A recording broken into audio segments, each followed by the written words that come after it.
Olá, meu nome é Caio Castro Lima. Sou jornalista e responsável pelo podcast Prefeitos pela Educação, ideias que transformam. Nosso objetivo é oferecer ao Brasil a visão dos candidatos a prefeito a respeito de suas análises, suas expectativas e metas para transformar a educação em seu município. Os temas aqui tratados são de interesse de todo o país. As opiniões e posições aqui apresentadas são de responsabilidade exclusiva dos candidatos. Vamos ao entrevistado de hoje. Olá, cidadãos e eleitores brasileiros, hoje em especial os paulistanos. É que vamos conversar com Marina Helena, pré-candidata à prefeitura da cidade de São Paulo, que possui mais de 21 milhões de habitantes e é o 7º município com maior aglomeração urbana do planeta. Marina Helena é economista, tem vasta experiência com políticas públicas nos setores privado e público e também no terceiro setor. Entre as inúmeras funções que ocupou está a diretora de desestatização do Ministério da Economia. Mas hoje vamos focar em educação. Obrigado, Marina Helena, por aceitar nosso convite para participar do podcast Prefeitos pela Educação, Ideias que Transformam. Prazer é todo meu, Caio, estar aqui com o Instituto Alfabeto. Sou muito fã do trabalho de vocês, é um prazer enorme. Marina, o Brasil tem um histórico de baixa qualidade da educação. Os estudos têm nos mostrado, que a melhoria tem sido muito lenta e localizada em alguns lugares e raramente tem uma continuidade. A gente tem visto muitas ilhas de excelência aqui ou acolá. Como é que a senhora avalia a qualidade da educação no município de São Paulo? Infelizmente, Caio, a gente tem um cenário desolador no Brasil e a cidade de São Paulo é muito pior. Só para você ter uma ideia, eu sei da preocupação do Instituto com a alfabetização na idade correta. Isso é fundamental, a gente sabe para todo o resto que vem depois, né? E aqui no município de São Paulo, o índice de crianças alfabetizadas no segundo ano é de 38% apenas. Então, assim, está muito abaixo da média brasileira de 56%, muito abaixo do estado, e assim, é metade, por exemplo, de um município como Fortaleza. Então, é inaceitável o que está acontecendo aqui na cidade, sendo que a gente tem um dos maiores gastos por aluno também do Brasil.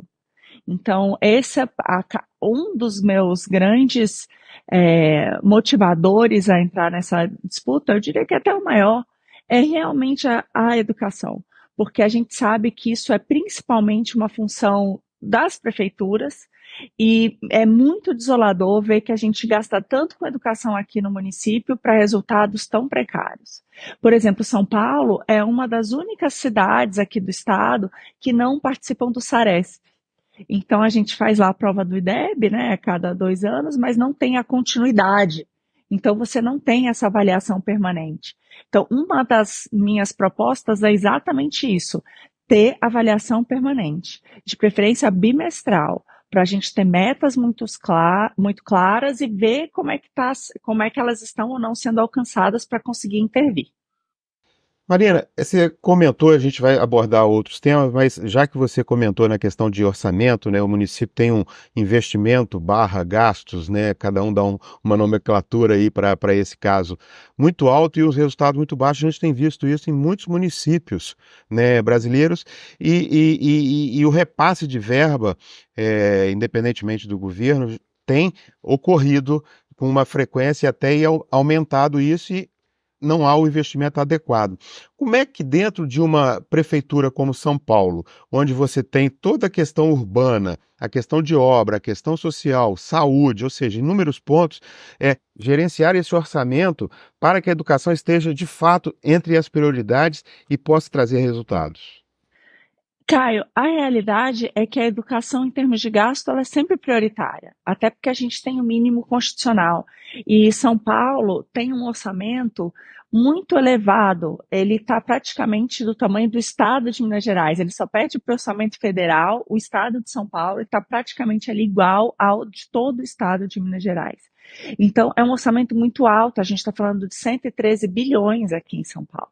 Então, não falta realmente recurso. Por exemplo, se você dividir o nosso orçamento por aluno, da educação por aluno, a gente está falando de mais de R$ 3.000 por mês. Então, assim, não é uma questão de falta de recursos. Como a gente sabe que os estudos mostram para o Brasil que não tem essa correlação entre valor gasto e aprendizagem, infelizmente. Então, a gente vê que o problema não é de dinheiro, é um problema de gestão. Isso vale para o Brasil como um todo. A gente quintuplicou os gastos com educação nos últimos 20 anos e não saiu dos mesmos lugares do PISA lá embaixo, né? Junto de um monte de país africano que tem guerra civil e com uma renda muito mais baixa do que a nossa. Então, claramente para mim, o problema aqui é outro. Uma das principais propostas que eu trago é exatamente a gente começar a adotar parcerias público-privadas, a gestão privada de escolas públicas. Por que que eu digo isso? Porque hoje o nosso gasto aqui no município com a educação pública é maior do que o privado. E o privado tem notas muito melhores do que o público, né? Tem níveis de aprendizagem muito melhores. Então, eu vou te passar esses valores porque realmente é assustador. A gente está falando que a educação pública, por exemplo, no fundamental aqui, o município gasta em torno de 1.650 por aluno. Na rede privada, a média é de 1.470. Olha que loucura, a gente gasta mais. Quando a gente fala de pré-escola, é ainda pior. A gente tem um gasto de cerca de R$ 2.000 por aluno na rede pública e na rede privada a gente está falando de 1.600. Então a gente está falando de um Estado, o nosso problema definitivamente não é recurso, é boa gestão.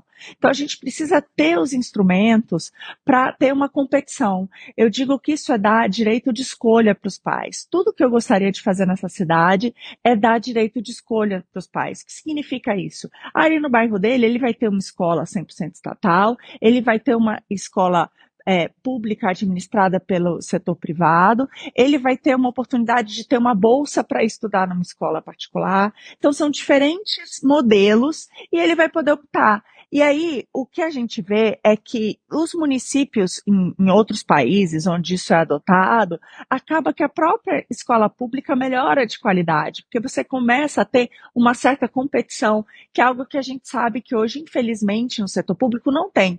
Por conta disso, como não tem meta, como não tem remuneração baseada em resultado, como não tem todos esses tipos de incentivos, acaba que a gente tem uma aprendizagem muito ruim.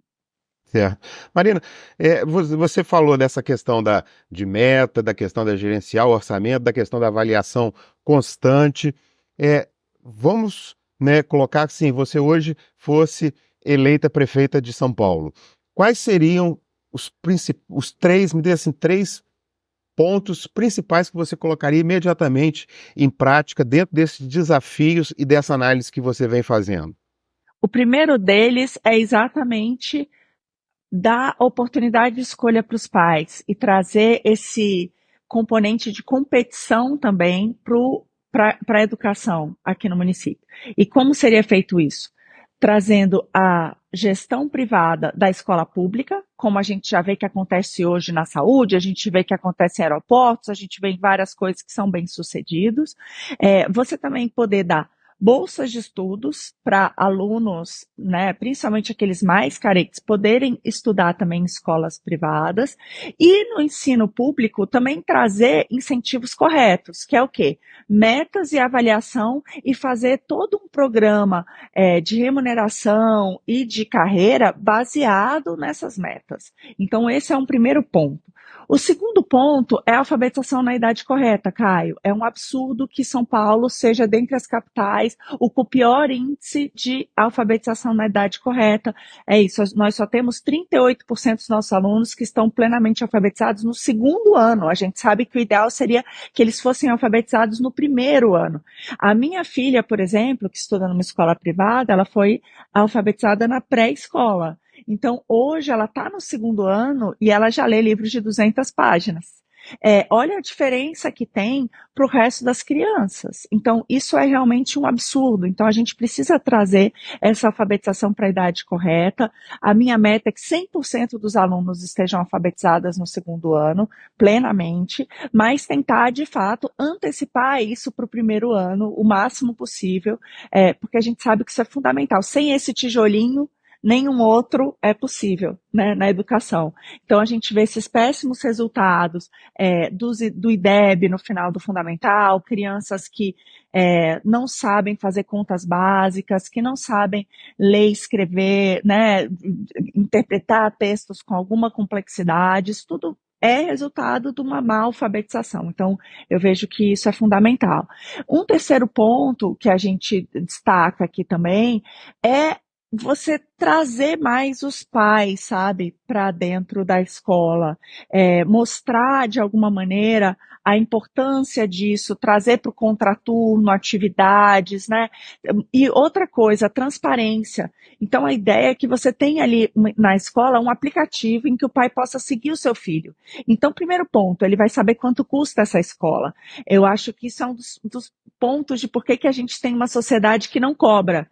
Né? Os pais não cobram porque eles têm a sensação de que é gratuito. Mal sabe eles que custa mais do que a particular aqui em São Paulo. Então eu tenho a certeza de que assim que eles souberem quanto que custa, né? Que custa R$ 1.650 para um aluno no fundamental, mais do que uma escola privada, e que eles já estão pagando isso via impostos, eu acho que isso ajuda também a ter uma cobrança dos gestores, dos professores, por uma educação adequada. E ele vai conseguir ver, por exemplo, pô, aquele aluno está numa semana de prova. Outra coisa, qual que é a nota do seu filho comparada à média da sala de aula, né? E a média dos alunos daquele ano na escola. Então, eles vão poder ajudar, vão entender, às vezes, meu filho está super bem, ótimo, e parabenizar, e às vezes não, tem algum problema aqui, então vamos conversar, vamos levar na escola para não deixar ninguém para trás. Então, eu vejo que também essa junção, transparência e trazer os pais para mais próximo da escola também é muito importante.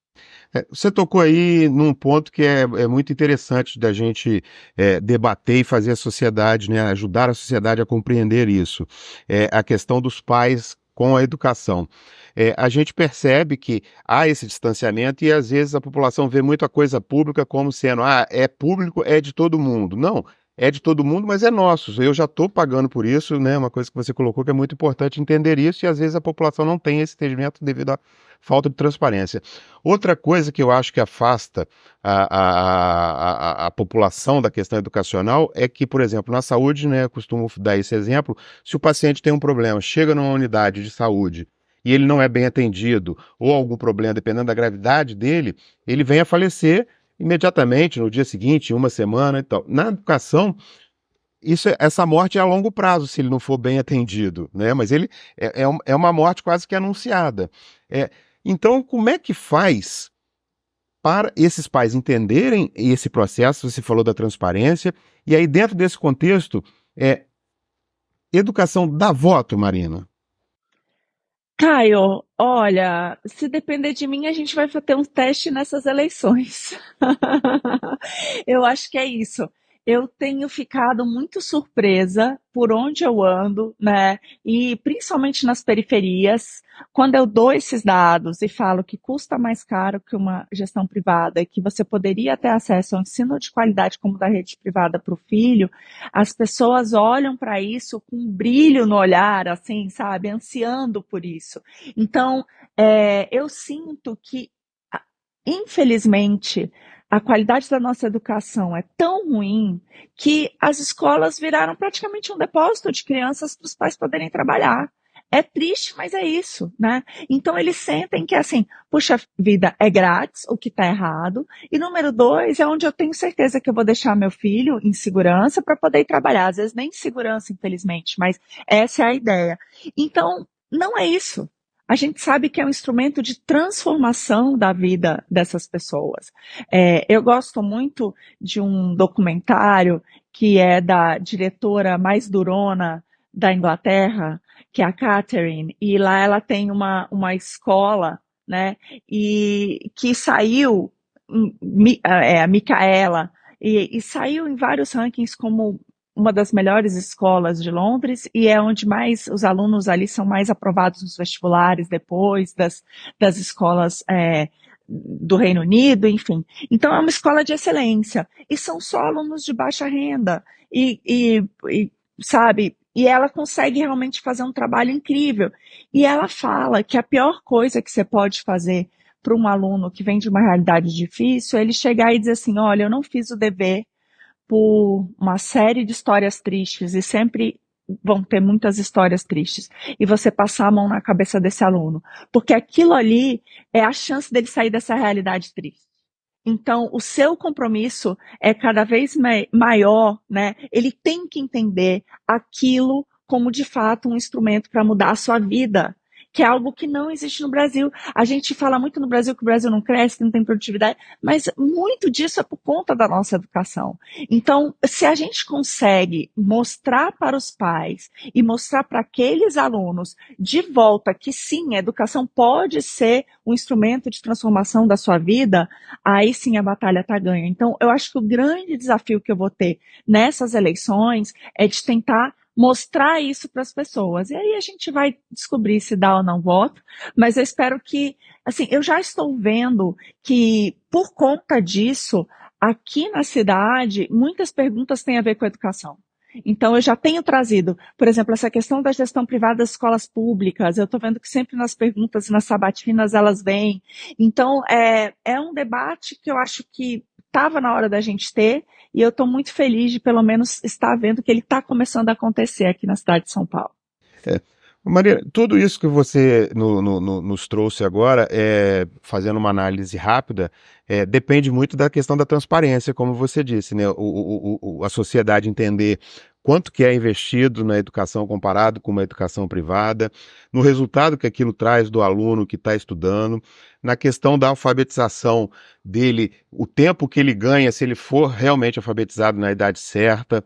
É, Você acha, em que nível você consideraria que essa transparência de informação é, do que de fato há na educação, de como ela pode ser, ainda não chega para a sociedade? E tá muito embrionário ainda, ou tá médio, ou tá zero? Falta muita transparência sobre o que acontece de fato na educação, tanto em infraestrutura, investimentos, quanto em ensino-aprendizagem? Eu acho que falta muito, Caio. Eu, como economista e que entrei para a política, eu tenho uma preocupação muito grande em traduzir o que eu estou falando. Quando a gente sabe que cerca de 5% dos alunos saem com 15 anos e entendem o que é 5%, a gente sabe que não dá para falar fração. Uma coisa que me espanta, por exemplo, eu sempre fico tentando traduzir. A grande realidade é que nossos alunos de 15 anos, comparado com outros do mundo, estão pelo menos 5 anos defasados. Em São Paulo é cerca de 6. Então, o que a gente está falando é que um aluno de 15 anos, em qualquer lugar do mundo, equivale a que é uma criança de 9. Se você fala isso para sua mãe, olha só, o seu filho de 15 vai sair com o nível de aprendizagem de uma criança de 9, porque não foi feito esse trabalho direito, acho que as pessoas entendem. Então, a gente tem que descobrir formas de traduzir. A gente tem muito dado, a gente tem uma enxurrada deles, mas a gente tem que aprender a falar uma língua que a nossa sociedade entenda, porque, infelizmente, a nossa educação até aqui foi tão precária que alguns dos termos que a gente usa, né, algumas dessas analogias não funcionam. Então, a gente tem que aprender, sim, a traduzir, para as pessoas entenderem a real situação que a gente está hoje, né? Quão desastrosa ela é, e se abrirem a novas opções. Por exemplo, essa ideia que eu vejo toda no Brasil, que a sociedade toda tem um carinho muito grande, né, pela classe de professores e por tudo isso, eu acho incrível, mas há professores incríveis e há aqueles que nem tanto. Né? Então, a gente ter uma estabilidade, não permitir que, se um professor não fizer um bom trabalho, ele possa ser substituído por outro que queira muito ensinar essas crianças. Né? Então, tudo isso é uma questão de. A gente precisa explicar.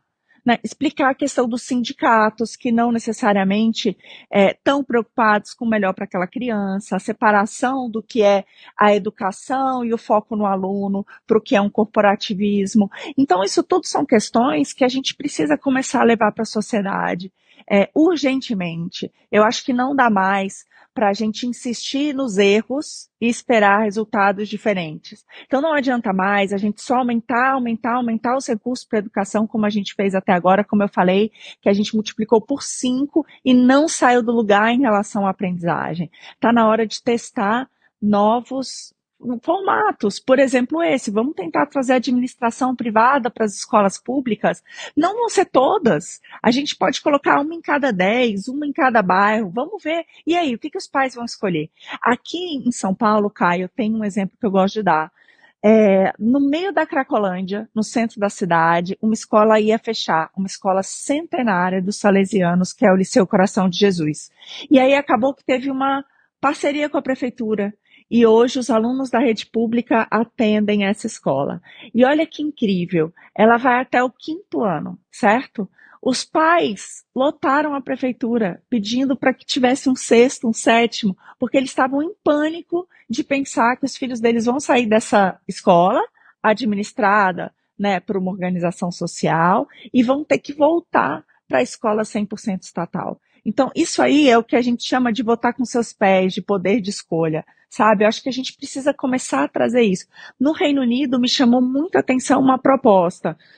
Lá você tem uma nova ideia pedagógica, bem ou mal o governo te dá um certo aporte, você testa. Se aquilo ali começa a ter muita aderência entre os pais, eles dão mais. Então, assim, a gente tem novas formas de aprendizagem. Por que aqui a gente tem que estar tão quadradinho, fechadinho, né, no mesmo plano que não tem funcionado? E a gente não deixa ter inovação e nada disso. Então, a gente precisa arejar, inovar.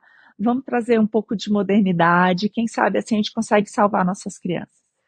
Tá ótimo. Gente, estamos conversando aqui com Marina Helena, pré-candidata a prefeita da cidade de São Paulo.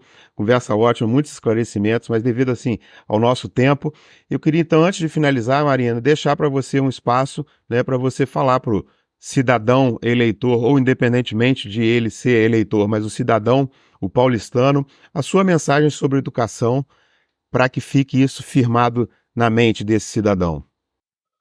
A educação é o futuro, gente. Não tem outra coisa. É o maior instrumento transformador de vidas. E a gente precisa resgatar isso. Infelizmente, hoje no Brasil, e particularmente aqui na cidade de São Paulo, deixou de ser isso. Hoje, os pais vêm à escola como um lugar para deixar os seus filhos para poder ir trabalhar, e essas crianças ficam ali durante anos, não aprendem nada. Essa que é a realidade. Então, a gente precisa mudar isso e devolver esse poder transformador para a educação. É para isso que eu vou trabalhar muito duro, se der tudo certo, pelos próximos 4, quem sabe 8 anos aqui na cidade de São Paulo. Muito obrigada, Caio, aí pelo espaço. Foi um grande prazer. A gente é que agradece, muito obrigado. Ficamos aqui com mais um podcast Prefeitos para a Educação, Ideias que Transformam. Conversamos com Marina Helena. Marina, mais uma vez, obrigado. Vamos para a próxima.